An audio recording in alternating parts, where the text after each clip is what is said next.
UPSC civil service എക്സാമിനേഷനിൽ geography ഓപ്ഷണലായിട്ട് എടുക്കുന്നതിനെ കുറിച്ചാണ് ഇന്ന് നമ്മൾ കാണാൻ പോകുന്നത്. Why to choose geography as an optional? എന്തിനാണ് ജോഗ്രഫി ഓപ്ഷണലായിട്ട് എടുക്കേണ്ടത്? എല്ലാ വർഷവും പ്രിലിംസിൽ ഏറ്റവും കൂടുതൽ ചോദ്യങ്ങൾ ഹിസ്റ്ററിക്കാണ് ചോദിക്കുന്നത്, അതിനുശേഷം ജോഗ്രഫിയാണ്. ഇക്കൊല്ലം 2020 പ്രിലിംസിൽ 20 questions were from history and then 19 questions from geography. So the one who choose geography as an optional, that is an important advantage is that prelims, general studies മറ്റും essay എഴുതാൻ അത് വളരെ യൂസ്ഫുൾ ആയിരിക്കും. ജോഗ്രഫി ഓപ്ഷണൽ ആയിട്ട് choose ചെയ്യുന്നവർക്ക് എളുപ്പമായിരിക്കും. ഇതിൽ ഒരു നെഗറ്റീവ് പോയിന്റ്സ് എന്താണെന്ന് ചോദിച്ചിട്ടുണ്ടെങ്കിൽ, ഒരുപാട് പേര് ജോഗ്രഫി ചൂസ് ചെയ്യും, ഒരുപാട് ആസ്പിരൻസ് ജോഗ്രഫി ചൂസ് ചെയ്യും. രണ്ടാമത് ഔട്ട് ഓഫ് സിലബസിൽ നിന്ന് ചോദ്യങ്ങൾ വരാറുണ്ട്. ഇത് രണ്ടാണ് ഇതിൻ്റെ ഒരു നെഗറ്റീവ്. ഔട്ട് ഓഫ് സിലബസ് എന്ന് പറഞ്ഞിട്ടുണ്ടെങ്കിൽ അത് ഔട്ട് ഓഫ് സിലബസ് അല്ല, എല്ലാം സിലബസ് ഓറിയന്റഡ് ആയിരിക്കും. അപ് ടു ഡേറ്റ് കറണ്ട് അഫയേഴ്സിൽ നിന്നും ചില ചോദ്യങ്ങൾ വരാറുണ്ട്. അതുകൊണ്ടാണ് നമ്മൾ പറയുന്ന ഔട്ട് ഓഫ് സിലബസ് എന്ന് പറയുന്നത്. ഇപ്പോൾ നമ്മൾ ഇതിന്റെ paper 1, paper 2, paper optional paper 1നെ നമ്മൾ പറയുന്നത് ഫിസിക്കൽ ആൻഡ് ഹ്യൂമൻ ജോഗ്രഫി, അതാണ് അതിന്റെ ടൈറ്റിൽ. അപ്പം രണ്ടാമത്തെ പേപ്പർ ഇന്ത്യൻ ജോഗ്രഫി. ഇത് രണ്ടും വന്ന് ആദ്യത്തെ വേൾഡ് ജോഗ്രഫിയും രണ്ടാമത്തത് ഇന്ത്യൻ ജോഗ്രഫിയുമാണ്. ആദ്യത്തെ ഒരു 10 ചാപ്റ്റേഴ്സ് ഉണ്ടാകും ഫിസിക്കൽ ആൻഡ് ഹ്യൂമൻ ജോഗ്രഫിയിൽ. ഫിസിക്കൽ ജോഗ്രഫിയിൽ geomorphology, climatology, oceanography, biogeography, environmental geography.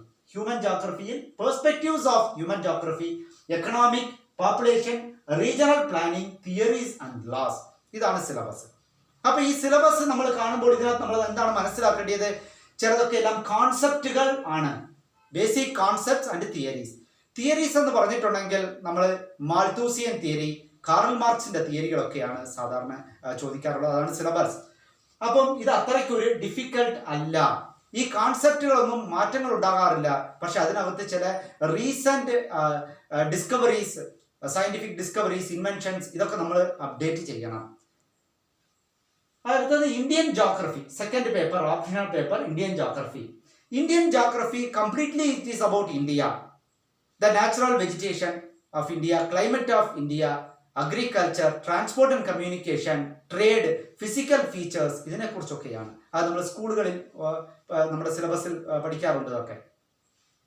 അപ്പം we know all these things.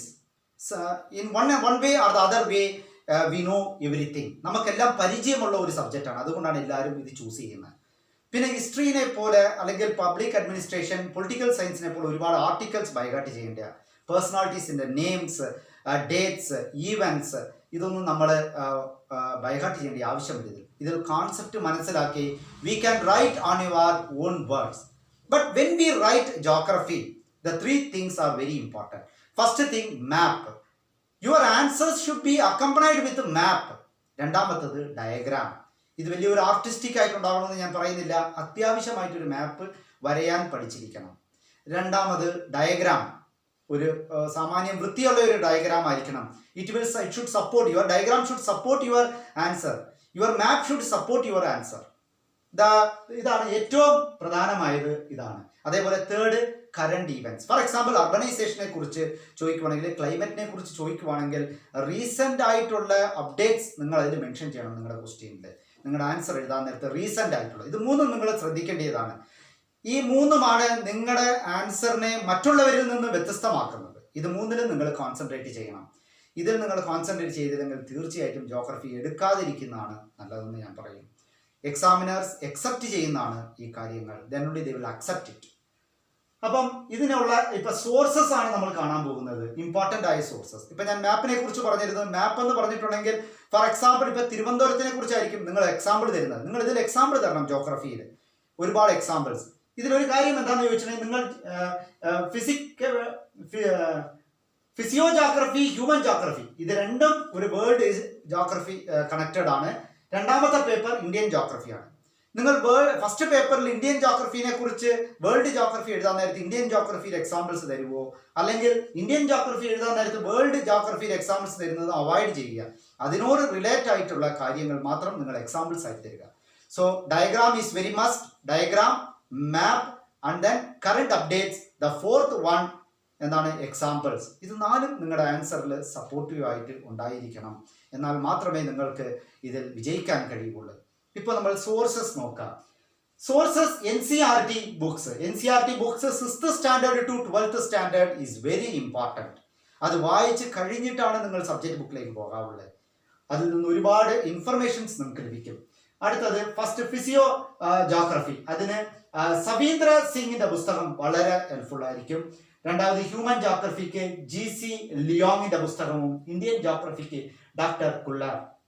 ഇതാണ് ഏറ്റവും പ്രധാനം. അതുപോലെ തന്നെ നിങ്ങൾ ഒരു അറ്റ്ലസ് വാങ്ങി വെച്ചിരിക്കണം. നിങ്ങളുടെ ഇന്ത്യയിലുള്ള important towns, if you are belongs to Tamil Nadu or Kerala or Andhra Pradesh, if you are belongs to Andhra Pradesh, you should know about Andhra Pradesh, the important centers of Andhra Pradesh. And when they ask about a question, you should give examples from your area, from your locality, and you have to draw one map about your locality. ഇപ്പോൾ അർബനൈസേഷനെ കുറിച്ചോ ഇല്ലെങ്കിൽ ക്ലൈമറ്റിനെ കുറിച്ചോ ആണെങ്കിൽ നിങ്ങളുടെ ഏരിയയെ കുറിച്ച് തന്നെ നിങ്ങൾ അതിനകത്തൊരു എക്സാമ്പിൾ ആയിട്ട് തരുന്നത്. അതാണ് എക്സാമിനർ എക്സ്പെക്ട് ചെയ്യുന്നത്. അപ്പം ഒരു അറ്റ്ലസ് നിങ്ങൾ ഉപയോഗിക്കാം. ഓക്സ്ഫോർഡ് അറ്റ്ലസോ ഏതെങ്കിലും ഒരു സ്റ്റാൻഡേർഡ് ആയ atlas. Oxford is good. And then I told you the ഡയഗ്രാമിന് ഒറിജിനൽ ബുക്സ് ഉപയോഗിക്കാറുണ്ട്. ചില ബുക്സ് ഡയഗ്രാമിന് ബാർണറ്റിന്റെ പുസ്തകങ്ങൾ ഉപയോഗിക്കാറുണ്ട്. പക്ഷേ it is I don't say that it is must. If you want you can use diagrammatic books. Otherwise you can have your own diagrams. നിങ്ങൾ ഈ പുസ്തകങ്ങളിൽ തന്നെ ചില ഡയഗ്രാം ഉണ്ടാകും. അത് തന്നെ നിങ്ങൾക്ക് it's more than enough. This is all about geography. So geography is a good subject. It is easy to understand, easy to assimilate, and easy to present. I wind up here. All the best. Thank you. Have a nice day.